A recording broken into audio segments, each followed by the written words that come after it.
जय दादी के दोस्तों। आज मैं आपको होली की जो जानकारी देने जा रही हूँ वो ये है दोस्तों कि जो एकादशी के दिन जो हम लोगों ने ढाल की पूजा की थी, उनको चिरचा था, होलिका माई को, प्रहलाद भक्त को, और जो भी खेल खिलौने थे उनको जो चिरचा था वो हम लोग किस दिन पोएंगे, कैसे पोएंगे और किस चीज़ में पोएंगे, उस सभी की जानकारी मैं आपको इस वीडियो में दूंगी दोस्तों। ये ढाल की पूजा हम लोगों ने एकादशी के दिन की थी, ये चिरचा था। और इसका अगर वीडियो आपने नहीं देखा हो तो आप मेरे चैनल पर जाकर देख सकते। ढाल को चिरचने का वीडियो मैंने अलग से बना रखा है।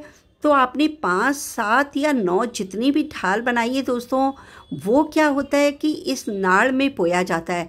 मगर आपके पास अगर कोई कारण से नाड़ नहीं है तो आप मोली को कई बार राउंड राउंड करके घुमाएंगे तो वो थोड़ी मोटी हो जाएगी, तो वो नाड़ के जैसे ही बन जाएगी। तो उसमें इस ढाल को पोया जाता है दोस्तों। ढाल जो होता है वो दूसरी किसी रस्सी में नहीं पोया जाता है, मोली में, या आप नाड़ अगर आपके पास है तो नाड़ में ही पोते हैं। और दूसरा बात क्या होता है कि ये जो चांद सूरज भी होते हैं दोस्तों, वो किसी किसी के घर में ढाल के साथ पोते हैं और किसी किसी के घर में खिलौने होते हैं जो होलिका माई के, उनके साथ पोते हैं।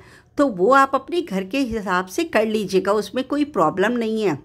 मगर ये ढाल जो होती है उसको नाड़ या मोली में ही पोया जाता है। इसको क्या होता है, कोई दूसरी रस्सी में हम लोग नहीं पोते हैं। मगर जो खिलौने होते हैं दोस्तों, उनको हम लोग जूट की रस्सी में पोते हैं। तो ये जो ढाल और खिलौने हैं, ये आप एकादशी के दिन चिरचने के बाद, द्वादशी या उसके बाद वाला दिन, जब भी आपको टाइम मिले, या होली के पहले दिन आप इनको पो सकते हैं। क्योंकि अगर आप जॉब करती हैं, आप अपनी सास ससुर के साथ नहीं रहती हैं, या आपकी छोटा बच्चा है और आपके घर में कोई बड़ा संभालने वाला नहीं है दोस्तों, तो आप अपनी सहूलियत के हिसाब से इसको पहले दिन भी पो कर रख सकते हैं या 4 दिन पहले भी पो के रख सकते हैं। कोई वहम की बात नहीं है। क्योंकि इनको क्या होता है, जूट की रस्सी में, ये देखिए, इसको नारियल की रस्सी भी कोई कोई बोलते हैं, तो इसको इसी में पोते हैं। इसको 4 दिन या पहले दिन इसलिए मैं आपको पोने के लिए बोल रही हूँ दोस्तों, क्योंकि बहम वाली कोई बात नहीं है।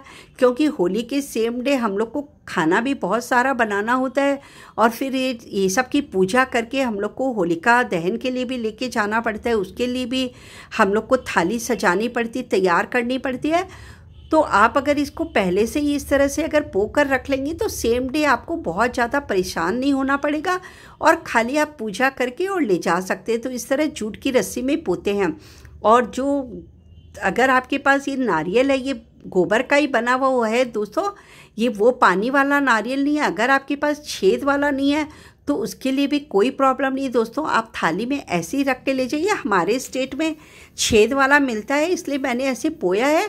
नहीं तो आप होलिका जी और प्रहलाद भक्त को बीच में पो लीजिए, और जितने भी खेल खिलौने हैं वो आप ऐसे साइड में करके पो लीजिए, जिससे आपकी बहुत ही सुंदर सी माला बन के तैयार हो जाएगी। और बड़कुल्ले जो होते हैं दोस्तों, ऐसे तो 51 की, 21 की और 11 की 3 माला बनाई जाती है, और एक ही खिलौने वाली माला। ऐसे करके हम लोग टोटल 4 माला होलिका दहन के लिए लेकर जाते हैं। मगर आपके पास यदि बड़कुल्ले कोई कारण से कम है तो कोई प्रॉब्लम नहीं है दोस्तों, कि आप एक बड़कुल्ले की छोटी या बड़ी जैसी भी माला आपके पास है वैसी आप बना लीजिए, और एक ये होलिका माई के साथ और प्रहलाद भक्त के साथ खिलौने वाली माला बना लीजिए। तो वो आपके पास ऊपर डिपेंड करता है दोस्तों कि आपके पास कितने बड़कुल्ले हैं। उस हिसाब से आप 4 माला या 2 माला जो भी आप ले जा सकते हैं। और इनको पोने के लिए तो मगर आपको जूट का जो वो रस्सी होता है, जो नारियल की रस्सी होती है, उसका ही यूज करना पड़ता है। तो आप इस तरह से थाली में अगर सजा के अगर पहले से रख लेंगे तो सेम डे खाली आपको पूजा करना रहेगा।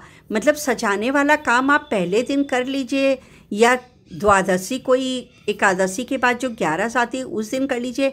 एक जो हम लोग को 7 का भी दोस्तों बड़कुल्ले का बनाना पड़ता है माला। ये जो होता है, हम लोग जो शीतला पूजन के लिए जाते हैं तो वो शीतला अष्टमी के दिन हम लोग ठंडा बासेड़ा करते हैं, तो वो शीतला माई की चढ़ाने के लिए साथ में लेकर जाते हैं। तो ये भी हम लोग को होलिका दहन में नहीं लेकर जाते हैं।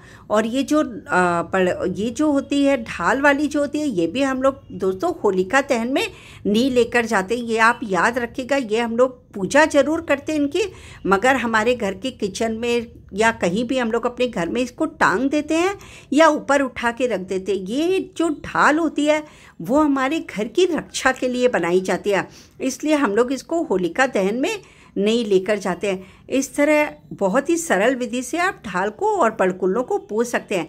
आपको मेरा समझाने का तरीका कैसा लगा दोस्तों, मुझे कमेंट बॉक्स पर ज़रूर बताइएगा। अगर वीडियो अच्छा लगा हो तो प्लीज़ लाइक के बटन को दबा दीजिएगा।